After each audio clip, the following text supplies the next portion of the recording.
आप सभी दोस्तों का आप ही के खास चैनल पे यूट्यूब पर बहुत बहुत स्वागत है।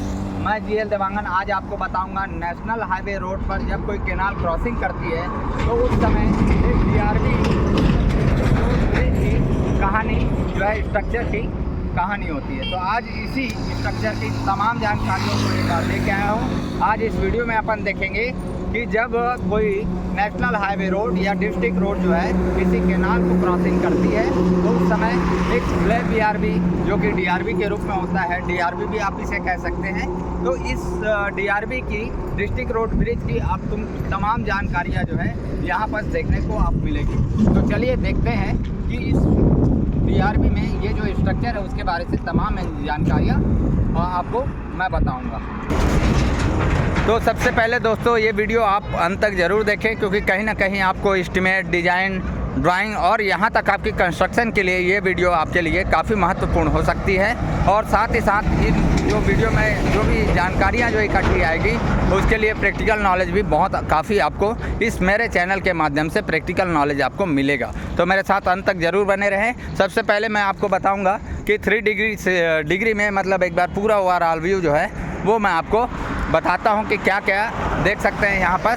सबसे पहले मैंने बताया था कि यहाँ पर कॉन्सेप्ट 2 चीज़ों का है। तो पहली है आपके पास कैनाल और दूसरी है आपकी डिस्ट्रिक्ट रोड ब्रिज जो कि यहाँ पर नेशनल हाईवे के रूप में है। रोड ब्रिज जो है यहाँ पर क्रॉस कर रही है। तो ये काफ़ी एक प्रकार से बड़ी जो है स्ट्रक्चर होती है और इसके तमाम जानकारियों को मैं आज इस वीडियो के माध्यम से बताऊंगा। तो ये तो थी आपकी ऊपर की, दरअसल इसे रोड फॉर्मेशन लेवल कहा जाता है जिसे में आपकी गाड़ी जो है चलती है।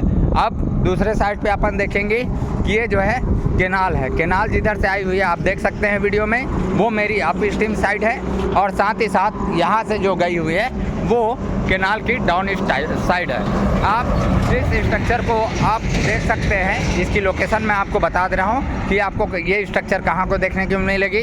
तो ये है आपके पास सकरी बिलासपुर से जो रायपुर जाने का रोड है, वो सकरी से 2 किलोमीटर के बाद आपको रायपुर रोड में ये स्ट्रक्चर आपको देखने को मिलेगा। तो चलिए तमाम इस वीडियो को शुरू से स्टार्ट करते हैं और तमाम जानकारियाँ जो है वीडियो को दिखाते दिखाते मैं आपको बताता हूँ। जैसा कि यहाँ पर देख पा रहे हैं, सबसे पहले मैंने आपको बताया था कि नहर का जो कंडीशन है ये यहाँ पर आई हुई है और नहर का जो देख सकते हैं रेगुलर शेप है वो है। दरअसल ये वाले शेप को अपन फ्लूमिंग स्ट्रक्चर कहेंगे। फ्लूमिंग सेक्शन जो है यहाँ पर आपके पास कहेंगे, वो सेक्शन कब क्रिएट होती है, फ्लूमिंग की कंडीशन कब बनती है, वो मैं इस वीडियो में आपको बताऊँगा। तो सबसे पहले आप देख सकते हैं कि रेगुलर कैनाल का जो क्रॉस सेक्शन है वो किस टाइप से होगा। नीचे अपन जा नहीं सकते, मैं एक बार ट्राई करता हूँ जाने के लिए और नीचे से फाउंडेशन से मैं आपको बताना चाहूँगा।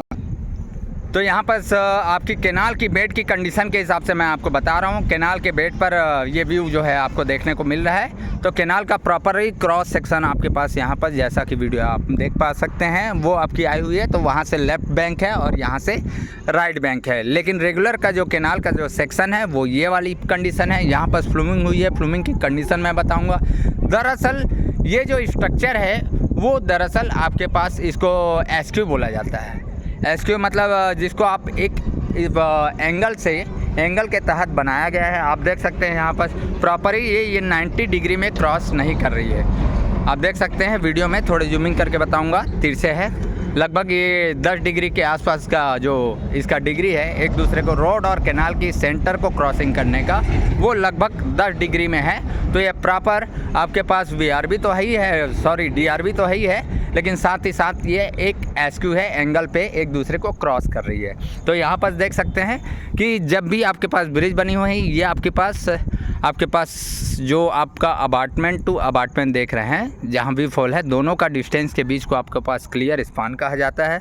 और यहाँ पर आप पास देख सकते हैं दरअसल क्या होती है जनरली कि बीआरबी पे जनरली स्लैब बीआरबी होती है, लेकिन यहाँ पर गाटर बीम जो है, गाटर बीम से डाली हुई है, गाटर बीम जो है लगाई हुई है, उसके तहत ये बना हुआ है।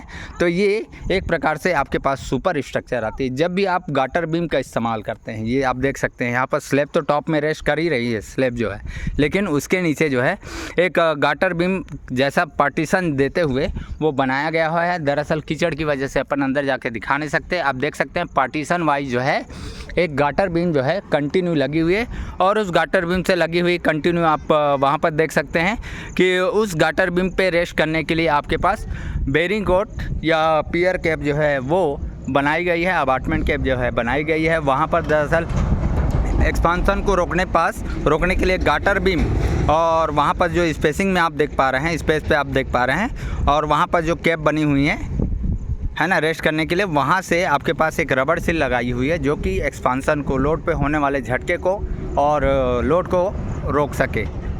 एक्सपांसन जॉइंट आपके पास वो कही जाती है। और दूसरी चीज़, अब जैसा गाटर बीम मैंने बताया ये हैवी स्ट्रक्चर रहती है। अब ये आपके पास जो स्पान का एरिया है, क्योंकि बरसात के दिनों में या जब भी नहर की फ्लोइंग होती है तो नहर का फ्लो का जो कंडीशन है, डिस्चार्ज जो है, उसके अकॉर्डिंग जब एरिया का पेरीमीटर आप निकालेंगे, लेंथ ऑफ वाटर वे निकालेंगे डिज़ाइन कैलकुलेशन के हिसाब से, तो उसी स्पान का आपके पास भी calculation same to same flowing के हिसाब से आपके पास होनी चाहिए। डिस्चार्ज जो है आपके पास, जो वेंट आपके पास दिखाई दे रही है, यहाँ पास एरिया ऑफ ओपनिंग जो है आपके पास दिखाई दे रहा है, वो दरअसल वेंट होता है। स्पान अपन उसको कहते हैं, क्लियर टू क्लियर स्पान देख सकते हैं। और उसके अंदर भी देख सकते हैं आप गैपिंग है, तो उस गैप पे आपके पास रेस्ट करी गई है गाटर बीम जो है। उसके नीचे का पोर्शन आपके पास जो वर्टिकल गई हुई है उसे आप मेन अपार्टमेंट कहेंगे। अपार्टमेंट के बाद जस्ट लगा हुआ आप इस साइड से देख सकते हैं कि 90 डिग्री में प्रपोज होकर अर्थन के साइड जो है, ये केनाल के स्लोप के कंडीशन साइड में जो गया हुआ है, जो मिट्टी को के अंदर जो गया हुआ है, वो अपन रिटर्न कहेंगे। तो यहाँ से अपार्टमेंट रिटर्न सिंपल कॉन्सेप्ट है। जो आपके पास गाटर बीम या स्लैब जिसे अपन रेस्ट कहते हैं, वो आपके पास मेन जो है अपार्टमेंट कहला जाती है। और उसके बाद जो लोड को कैरी करके आपके पास फिर से अर्थन को दे देता है, उसे दरअसल अपन रिटर्न कहते हैं। ठीक है, तो यहाँ से आपके पास स्लैब की ये जो कंडीशन होती है, साथ के साथ अपन टॉप से भी देखेंगे। अब दरअसल फ्लूमिंग की बात करूँगा तो देखिए, जब भी आपके पास रेगुलर सेल्फ की डिस्चार्ज जो है निकाली जाती है, और उससे ज़्यादा आपके पास वाटर वे का जो एरिया है, लेंथ ऑफ वाटर वे है, वो उससे अधिकांश तौर पे आपके पास 99% आपके पास जो केनाल का क्रॉस सेक्शन एरिया आप देख सकते हैं पेरीमीटर। और इससे जो है, क्योंकि ये शेप आपका अलग टाइप का है, एक केनाल के शेप में पानी का फ्लो हो रहा है, जबकि यहाँ के शेप में वो चीज़ शेप जो है चेंज होके आपके पास एक रेक्टेंगुलर फॉर्म में, जब यहाँ पर आपके पास क्रॉसिंग होगी पानी का, वाटर का फ्लो का, तो आपके पास वो रेक्टेंगुलर शेप में क्या होती है, वो चीज़ कन्वर्ट होती है। तो कन्वर्ट होने के साथ साथ तो इसकी क्या होती है, लेंथ ऑफ वाटर वे जो है वो बढ़ जाती है। तो इसी कारण अब यहाँ पास हो सकती है 10 मीटर की स्पान है तो 10 मीटर की स्पान होगी, और यहाँ पास 8 मीटर अगर आपके पास क्लियर वेट विथ है या 7.5 मीटर है, तो वहाँ से 8 मीटर पे, क्योंकि डिस्टेंस आपके पास क्या है, रेगुलर शेप से आई हुई है, और बेड का कंडीशन जो है वो आपके पास लेंथ ऑफ वाटर वे बढ़ने की वजह से वो चीज़ बढ़ गई है। तो इसलिए वो जो है फ्लूमिंग की कंडीशन आपके पास खुद ब खुद ऑटोमेटिकली क्रिएट हो रहा है। अब मैं चल के आपको बताता हूँ कि टॉप की कंडीशन क्या होगी।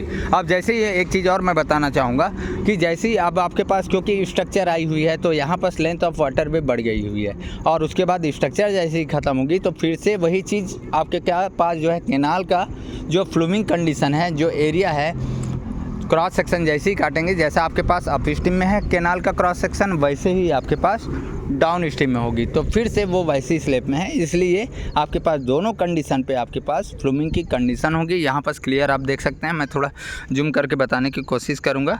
देखिए यहाँ पर भी आप देख सकते हैं फ्लूमिंग की कंडीशन जो है, अब 10 मीटर से फिर वो 7.5 मीटर में आपके पास बेड विथ में वो क्या हो गई है, फिर से वो कन्वर्ट हो रही है। तो ये दोनों कन्वर्ट के लेंथ ऑफ वाटर वे का जो कन्वर्ट हो रही है शेप जो है, उसके आधार पर आपके पास जो है अप एंड डाउन स्ट्रीम पे दोनों पे ही फ्लूमिंग की कंडीशन बन रही है। अब चलिए टॉप में चलता हूँ। टॉप में मैं आपको बताता हूँ किस टाइप की यूज होती है। यहाँ से मैंने आपको बताया क्लियर लेंथ ऑफ स्पान पे, गाटर बीम के बारे से। अधिकांश आपके पास जितने भी नाले जो है क्रॉस करेंगे या केनाल कहीं क्रॉस करेंगे या रोड कहीं क्रॉस करेंगे, तो अधिकांश तौर पे आपको गाटर बीम, क्योंकि ये सब चीज़ें नेशनल हाईवे पे एक अलग पैटर्न के होती है, क्योंकि यहाँ पर हैवी टन काफ़ी देखे होंगे, काफ़ी हैवी टन लोडेड जो है आपके पास ट्रक और व्हीकल जो है ट्रांसपोर्ट के जो साधन है वो आसपास एक दूसरे से क्रॉसिंग होते रहते हैं। तो यहाँ पर लोड काफ़ी कैरी का मामला होता है। तो ऐसी कंडीशन में आपके पास लोड की हैवी लोड होने की वजह से, हैवी लोड के हिसाब से, लोड कैपेसिटी के हिसाब से नेशनल हाईवे की जो कैपेसिटी है व्हीकल की जो टनेज में काफ़ी होती है, तो उसके आधार पे क्या है लोड कैरी के हिसाब से कैलकुलेशन करते हैं और उसी हिसाब से ये डिसाइड करते हैं कि बैरल देना है या आपके पास गाटर बीम देते हुए कोई कंस्ट्रक्शन जो है यहाँ पास करना है। तो यहाँ पास गाटर बीम दिया हुआ है, ज़रूरी नहीं कि आप ये गाटर बीम दें। अगर कोई छोटी केनाल है या नाला है तो आप चारों साइड से एक रेक्टेंगुलर बॉक्स जो कंप्लीट होती है जिसे आरसीसी बैरल कहा जाता है, वो भी दरअसल हैवी होती है। और आरसीसी बैरल अपन प्रोवाइड करते हुए भी नाले है या केनाल है या छोटी कोई सा भी कंडीशन है, रोड वगैरह है, उसको अपन क्या है, जब भी रोड में भी यही कॉन्सेप्ट होती है, जब एक दूसरे को रोड कोई व्हीकल विलेज रोड जो है क्रॉस करता है तो उसके लिए बड़ी आरसीसी बैरल ओपन ट्रक की आप देखे होंगे कई सारे नेशनल प्रोजेक्ट पे, तो वो आपके पास दिखाई जाती है। अब चलिए बताता हूँ रोड की कंडीशन। अब अपन टॉप पे चलेंगे, रोड फॉर्मेशन पे कैसी कैसी कंडीशन है ये तो मैंने आपको बताया। गाटर बीम पे ये देख सकते हैं, ये रिटर्न की कहानी है। ये रिटर्न ये जो आई हुई है ये आपकी प्रॉपरली रिटर्न है और ये इसकी जो लेंथ आपकी होगी रिटर्न वो कैसी होगी, देखिए मिट्टी पे अर्थन पे ये आपके पास अंदर तक गई हुई है, जो कि अर्थन और स्ट्रक्चर को सेफ दृष्टिकोण से देखने के लिए काफ़ी है। अब यहाँ बात करूँगा। अब देखिए गाटर बीम तो मैंने डाल ही दिया, तो गाटर बीम के जो ऊपर है वो आपके पास आरसीसी आपका स्लैब हैवी रेंज पे हैवी स्पान के हिसाब से एज़ पर नेशनल हाईवे के स्टैंडर्ड मात्रक के हिसाब से वो आपके पास स्टील की कैलकुलेशन होगी। साथ ही साथ आपके पास स्लैब की थिकनेस वगैरह सब PH6 और ये जो है आपके पास रोड का स्पान होगा। रोड का क्लियर स्पान आप देख सकते हैं, मैं बताऊंगा आपको। यहाँ पे रोड का क्लियर वे आने जाने के लिए रोड के लिए कितना क्लियर वे होना चाहिए वो आपके पास डिपेंड करती है कि आपकी नेशनल हाईवे रोड की विड्थ क्या है, उससे अधिकांश अपन पास देते हैं। यहाँ से 15 मीटर से 20 मीटर करीब यहाँ पास आपके पास मिनिमम जो है 15 मीटर का जो है क्लियर स्पान दिया गया है। इसको कहते हैं अपन पैरापिट वाल। यह भी आरसीसी पैरापिट वाल है। यहाँ पर दो टाइप के पैरापिट वाल है, एक 7.5 सेंटीमीटर की हाइट की है ना, और लेने के लिए दोनों ही आरसीसी है। और यहाँ पर देख सकते हैं यहाँ पर ये जो है नीचे का जो बेस है वो लगभग आपके पास 500 मीटर पे है, 500 mm पे है और ऊपर जो है 200 mm की थिकनेस है। इसकी क्रॉस सेक्शन में आप आराम से आप देख सकते हैं। अब यहाँ बात करूँगा ये व्हीकल आने जाने के लिए, जो छोटिया गाड़ी है, बाइक है, क्योंकि यहाँ नेशनल हाईवे पे कभी ऐसी कंडीशन हो जाती है कि 2 वे ट्रक आपस में जाते रहते हैं, एक साथ जो है क्रॉसिंग होती है। तो उसी के दृष्टिकोण से छोटे व्हीकल को परेशानी ना हो, जैसे बाइक है, साइकिल वाले, तो उसके लिए एक अलग से वे जो है क्लियर वे आपके पास बनाई हुई है। सेफ रास्ता जो है ये पर्सनली रूप से बनाया गया है छोटे व्हीकल के लिए। तो जैसा यहाँ पर आपकी अप स्ट्रीम की कंडीशन है, और यहाँ भी देख सकते हैं, क्योंकि साइकिल वाले भी अक्सर क्या करते हैं या मोटरसाइकिल वाले पार्किंग करके देखने के लिए आपकी केनाल की फ्लूमिंग या पानी के फ्लूमिंग को देखने के लिए, जैसे अभी अपन देख रहे हैं, तो उसके सेफ के दृष्टिकोण से एक और पैरापिट वॉल दी हुई है ताकि किसी प्रकार से किसी भी व्यक्ति के साथ कोई दुर्घटना, अप्रिय दुर्घटना ना हो सके। तो ये कंडीशन है। अब साथ ही साथ अब बात करेंगे वी फॉल की, क्योंकि पानी का ये देखिए इसमें भी काफ़ी अच्छा वी फॉल दिया गया है ना। जो पानी का फ्लो है बरसात के दिनों में आराम से यहाँ से आपके पास केनाल में जा सकती है। साथ ही साथ अभी इधर भी देखते हैं वी फॉल के बारे से। तो यहाँ 100 mm डाया का या 150 mm के डाया का पाइप जो है यहाँ पर वी फॉल के रूप में दिया गया है। और जब भी आप देखेंगे ये देखते हैं ये टोटली आपके पास केनाल में जो बरसात का पानी है या रोड पे अतिरिक्त पानी जो भरा होता है तो वो आसानी से यहाँ निकल जाता है। अब बात करूँगा मैं एक्सपांसन जॉइंट। अब देखिए ये वही जॉइंट है, यहाँ से यहाँ तक आपके पास जो देख सकते हैं, क्योंकि सिंगल स्पान में है तो यहाँ से यहाँ एक आपके पास एक्सपांसन दिख रही है। आप रोड के उस पार भी देखेंगे तो दिखेगी, क्योंकि वो कंटिन्यू गई हुई है। उसी प्रकार से वहाँ भी आपके पास देखेंगे तो रोड कंटिन्यू गई हुई है। ये इस एक्सपांसन जॉइंट से उस एक्सपांसन जॉइंट तक आपके पास केवल एक स्लैब में वो टोटली बीच में गाटर बीम जो है यहाँ पर दी हुई है, जो कि स्लैब के जस्ट नीचे है, जो कि मैंने CBL लेवल पे कैनाल के बेड लेवल से मैंने आपको शो किया था। वो कंटिन्यू पार्टीशन पे है। पार्टीशन के ऊपर में आपके पास RCC स्लैब BRB आपके पास रेस्ट करी गई है। स्लैब की जो थिकनेस है उसके ऊपर बेरिंग कोट है 10 सेंटीमीटर का। उसके बाद आपके पास ये जो है रोड आपके पास पूरा लेकर रोड फॉर्मेशन लेवल पूरे रोड के लेवल पे आपके पास आके रेस्ट कर रही है।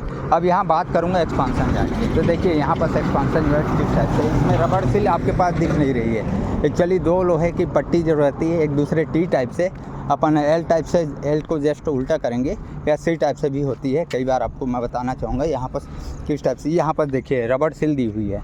ये क्या करती है, यहाँ से आप देखेंगे एक C टाइप या L टाइप जो है आपके पास इस साइड में बनी होती है, एक इस साइड में। तो यहाँ से ये जो है रबड़ सील आपका दी हुई है, जो कि गाड़ी आने जाने पर जो एक्सपांसन है ना, जो झटके हैं, जो वाइब्रेशन है, उसको जो है मेंटेन करता है, उसको हैवी नहीं होने देता है। यहाँ छोटे से कॉर्नर से एक चीज़ दिखाई दे रही है कि इसका शेप कैसा है। तो ये आप देख सकते हैं, एक L टाइप, एक L टाइप, और साथ ही साथ ये जो है रबड़, ये देखिए बीच में गैपिंग है, उस गैपिंग के बीच में रबड़ जो है वो बनाई गई है। तो और साथ ही साथ जैसे ही आप देख सकते हैं पैरापिट वाल के बारे में मैंने बताया, तो यही सेम कंडीशन जो है डाउन स्टेप पे भी होगी। और जैसा कि मैंने शुरू में ही बताया, क्योंकि ये ST-BRB है और लगभग जो है 10 सेंटीमीटर पर कैनाल की क्रॉस सेक्शन से रोड के सेंटर लेवल पे जब एंगल का डिफेंड अपन करते हैं तो लगभग 10 सेंटीमीटर अपने 90 डिग्री एंगल से जो है रोटेट होकर बनाई गई है। इसलिए DRB तो है ही है, रोड ब्रिज तो है ही है, साथ ही साथ एक बढ़िया सुपर स्ट्रक्चर भी है। इसमें जितने भी कैलकुलेशन होंगे, जो भी डिज़ाइन आपकी यूज होगी, वह एज़ पर नेशनल हाईवे जो न्यू दिल्ली से जो प्रकाशित है, उसकी अलग पैटर्न होती है नेशनल हाईवे। तो उस सभी पैटर्न को फॉलो करते हुए डिज़ाइन किया गया है।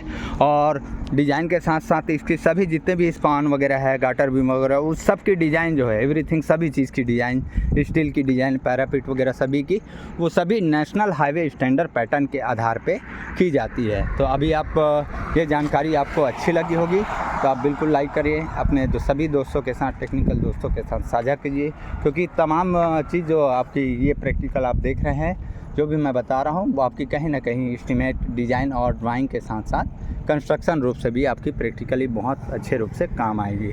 तो इसमें अपन ने देखा कैनाल जब क्रॉस कर रही है DRB को या किसी नेशनल हाईवे रोड को, तो इस टाइप की कंडीशन में इस टाइप की स्ट्रक्चर जो है बनती है। आज अपन ने विश्लेषण से इसके बारे से अपन ने देखा है। तो सभी दोस्तों के साथ शेयर करना ना भूलें और मेरे चैनल को सब्सक्राइब करना ना भूलें अगर आप पहली बार विजिट कर रहे हैं तो। चलिए फिर कभी वीडियो में फिर किसी नए स्ट्रक्चर के साथ मैं फिर आपसे मिलूँगा। तब तक के लिए मैं अलविदा चाहता हूँ। जय हिंद, जय भारत।